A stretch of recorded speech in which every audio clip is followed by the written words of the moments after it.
Hello friends, welcome back to Hemanth cine universe. రీసెంట్గా వచ్చిన Rajasaab movie box office దగ్గర mixed response తెచ్చుకున్న మన డార్లింగ్ ప్రభాస్ క్రేజ్ మాత్రం అస్సలు తగ్గలేదు. అయితే చాలా మంది అనుకుంటున్నారు రాజసాబ్ తర్వాత ప్రభాస్ రూట్ మార్చాడా, అసలు రాబోయే సినిమాలు ఏంటి అని. ఈ రోజు ఈ వీడియోలో ఎవరికి తెలియని కొన్ని క్రేజీ ఇన్సిడెంట్ అప్డేట్స్, డైరెక్టర్లు మన రెబల్ స్టార్ ను ఎలా ప్రజెంట్ చేయబోతున్నారో క్లియర్ కట్ గా ఎక్కడ సోది లేకుండా చెప్పబోతున్నా. వీడియో ఎండ్ వరకు అయితే చూడండి, ఎందుకంటే లాస్ట్ అప్డేట్ వింటే మీ మైండ్ బ్లాక్ అవడం ఖాయం. మొదటి అప్డేట్, సీతారామం ఫే హను రాఘపూడి డైరెక్షన్ వస్తున్న సౌజీ. ఇది నార్మల్ ఆర్మీ సినిమా కాదు బాస్, ఇది ఒక పీరియడిక్ యాక్షన్ లవ్ స్టోరీ, స్వాతంత్రానికి పూర్వం జరిగే స్టోరీ. ఇందులో ప్రభాస్ ఒక బ్రిటిష్ ఇండియన్ సోల్జర్గా కనిపిస్తారు. ఆయన look class and mass mixing law vintage స్టైల్లో ఉండబోతుంది.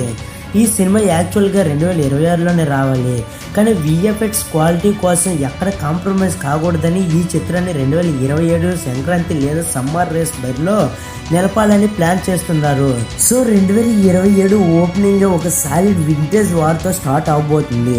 ఇక రెండోది, ఇండియన్ సినిమా హిస్టరీలోని most awaited and violented combination Prabhas and Sandeep Reddy Vanga కాంబోలో వస్తున్న స్పిరిట్. బాహుబలి తర్వాత ప్రభాస్ చేసిన సినిమాలన్నీ సాహో, రాధశ్యామ్, ఆదిపురుష్, కల్కి దాదాపు భారీ గ్రీన్ స్క్రీన్, థిక్ సిజిఐ లేదా ఇండోర్ స్టూడియో సెట్లలోనే షూటింగ్ జరిగాయి. కానీ సందీప్ రెడ్డి వంగ ఆ రూల్ ను బ్రేక్ చేస్తున్నాడు. ప్రభాస్ ను కంప్లీట్ గా అవుట్డోర్ లొకేషన్స్ లోకి, అది మన ఇండియాలోని రా అండ్ రస్టిక్ ప్లేసెస్ లో షూట్ చేయడానికి ప్లాన్ చేశాడు. ప్రభాస్ ఒరిజినల్ మాస్ కట్అవుట్ ని స్క్రీన్ మీద చూపించబోతున్నాడు ఫ్రెండ్. ప్రభాస్ ఇందులో ఒక అగ్రెసివ్ పోలీస్ ఆఫీసర్ క్యారెక్టర్, ఒక వింతైన బ్యాడ్ హ్యాబిట్ అంటే ఒక నెగిటివ్ షేడ్ అయితే ఉంటుంది.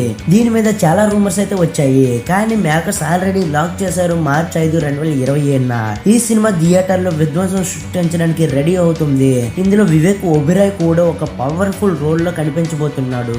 ఇక మూడోది, ఫ్యాన్సీ డిటెక్టివ్ కళ్ళతో కనిపెట్టిన ఒక సీక్రెట్ అప్డేట్. రీసెంట్ గా డైరెక్టర్ నాగార్జున ప్రభాస్ కలిసి ఉన్న ఒక చిన్న వీడియో సోషల్ మీడియాలో అయితే వైరల్ అయింది.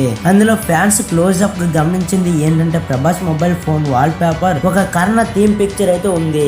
దీని అర్థం ఏంటో తెలుసా? కల్కి 2లో మన డార్లింగ్ పోషించిన Karna character elevations and Mahabharata sequence లో నెక్స్ట్ లెవెల్ లో ఉండబోతున్నాయి అని డైరెక్టర్ ఇంటి అయితే వచ్చేసింది. పైగా ఈ పార్ట్ 2లో ఆలియా భట్ కూడా జాయిన్ అవబోతున్నట్లు గట్టి టాక్ అయితే నడుస్తుంది ఫ్రెండ్. సో ఫ్రెండ్స్, చూసారుగా 2026 కాస్త స్లోగా ఉన్న 2027 సంవత్సరం మాత్రం కంప్లీట్ గా ప్రభాస్ నామ సంవత్సరం కాబోతుంది.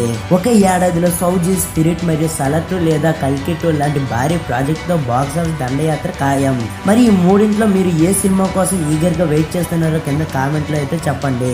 ఈ వీడియో నచ్చితే వెంటనే ఒక లైక్ కొట్టి మన హేమంత్ సినీ యూనివర్స్ ఛానల్ ని సబ్స్క్రైబ్ చేసుకోండి. ఇంకో క్రేజీ సినిమా అప్డేట్ తో మళ్ళీ కలుద్దాం. బాయ్.